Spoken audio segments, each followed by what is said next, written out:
Hello, let's get started with code, which is exactly what it says on the screen. Once again, if you want to hide your sidebar, make sure you tap on this button over here. Watch it wobble as I move my mouse. Wobble, wobble, wobble. Or you can just tap in the middle of the screen. So first thing we're going to do is we're going to learn how to issue commands to Swift playgrounds. And if you've ever done any block-based coding, you know these are individual blocks that you drag onto some kind of command palette and then you press run and then stuff happens. In Swift, what you do is you type the code out. Although, as you will see later, you can actually tap on the code to have it come on screen. First of all though, what are commands? The analogy here that Swift Playgrounds is going to give you is they're going to ask you, have you ever tried to follow a recipe to bake something delicious? I have not. I have never baked anything delicious in my entire life. But yes, I have followed instructions to assemble something cool. That's great. So in order to do all these things, you need to follow instructions, right? You need to make sure that you do things in the right order. If you're baking a cake, you can't take all your ingredients and put them into the oven without mixing them up, right? Otherwise, you just end up with some very hot ingredients, which some people might like to eat, but most of us don't. Similarly, if you're building a robot, you're going to need to follow the instructions. You need to screw this part on first before screwing that part on, otherwise it's all going to fall apart. So when you're writing code, that's very similar to what you need to do. You need to give instructions in the correct order to the computer so that it will follow it and achieve what you want it to do. One thing that you'll note is that when you put instructions in Swift, you'll see that they are written in text. You see here, move forward. And I'd like to take a moment to point out that move forward starts with a lowercase m and a capital F. All right. And notice that there's no space between these two words. That's because spaces actually have meaning in programming languages. And if you have a single command, it's got to be one word. So in order to tell the difference between different words in a command, we capitalize the first letter of each subsequent word in the title. So in this case, move forward, we don't leave F as a lowercase f, we do capital F. Why then do we leave move in lowercase? Well, that's just convention, right? Somewhere, someone decided that, you know what, commands should start with a lowercase letter. I like it very much. Everyone should follow my example because I wrote Swift.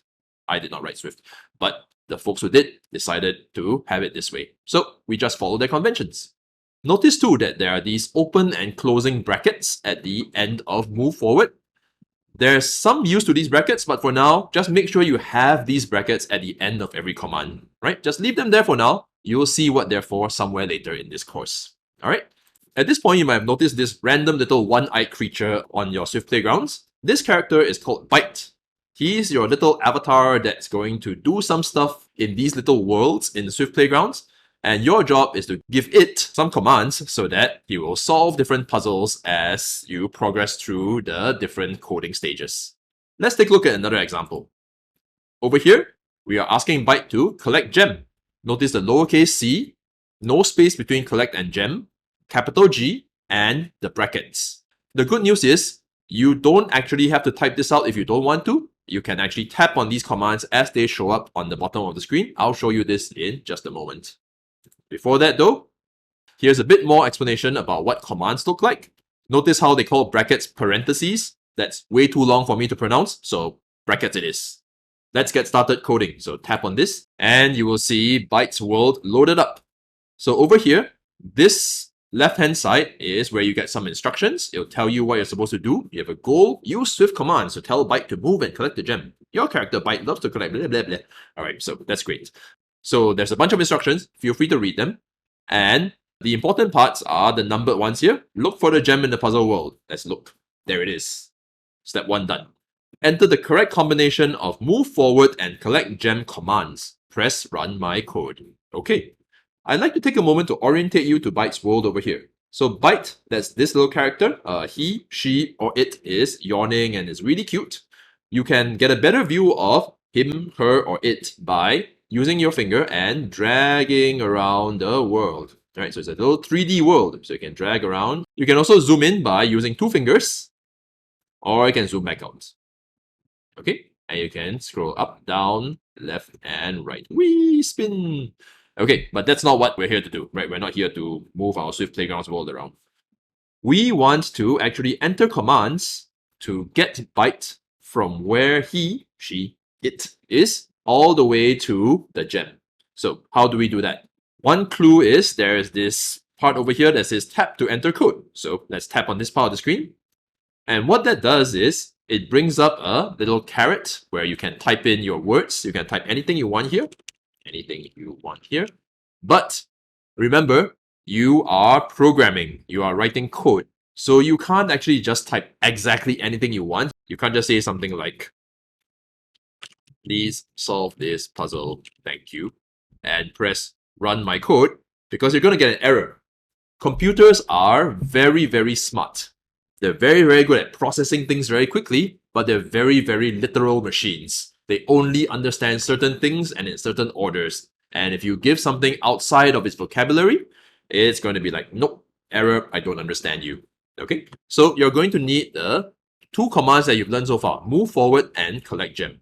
So I'm going to go through this example over here. First of all, I'm going to delete everything inside on my screen, and I'm going to use the two commands that they recommended, move forward and collect gem. First, let's take a look. How many steps do I need to move forward? I think I need to move forward one step over here, then another step over here, and a third step before I can collect the gem. What I want to do is I'm going to tap on move forward, and you see the code shows up over here. You could easily also just type out move forward, but make sure you type it properly. Again, lowercase m, capital F, and don't forget the brackets. What I'm going to do now is I'm going to run my code. Even though it doesn't work, I'm going to run my code. Run. So Byte shakes himself or herself or itself and moves forward. Okay. If I press run my code again, wait a minute, Byte doesn't actually move forward again. So the commands that you're giving are in an entire sequence. You can't expect Byte to just keep moving forward just because you press run my code every time, because Byte will reset back to their original position at when you hit run my code. Right? So if you want Byte to move forward twice, you're going to need to have another move forward command. So let's click on this, move forward.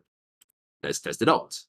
At this point, I know. Many of you are yelling at the screen, YJ, what are you doing? I know the answer. Stop it. Stop talking. I'm going to go solve my problems now. It's okay. Just hang in there. We're almost done. There's a few little more tips and tricks I want to go through before I solve this problem and let you loose on the rest of this chapter. Okay, so not only can you tap to enter the command, you can also type it out. So to do this, let's assume that I don't have an external keyboard attached. I think some of you might. But if you don't have an external keyboard attached, you will actually see Swift Playgrounds this way. So I'm going to show my keyboard. All right, it's going to look like this. You can just type it out, MOVEFORWARD. You can type open bracket by dragging this way from the top left to the bottom right and from the top right to the bottom left. Right, just a fun little tip.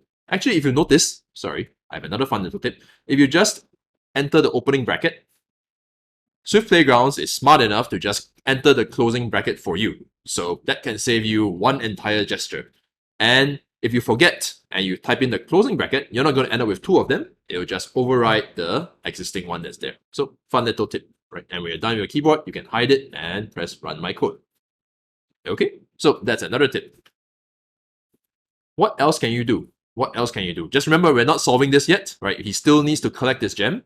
Another thing you need to take note of is every command lives on its own line, right? So over here, if I were to type collect gem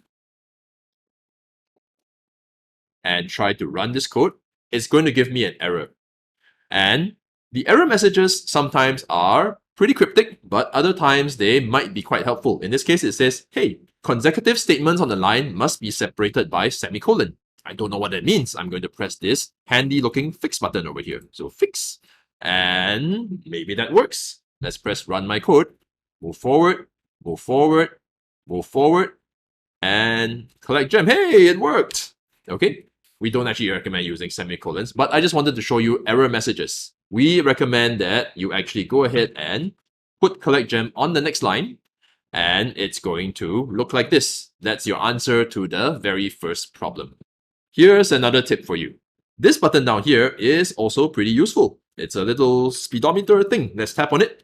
And what it does is it lets you run your code faster. So in bigger puzzles, when you're going to need to move Byte about 10 or 20 steps, You don't want him, her, or it just toddling along very slowly. You want your character to move a lot quicker. So I'm going to make Byte run fastest. Woohoo! Super fast. Excellent. All right.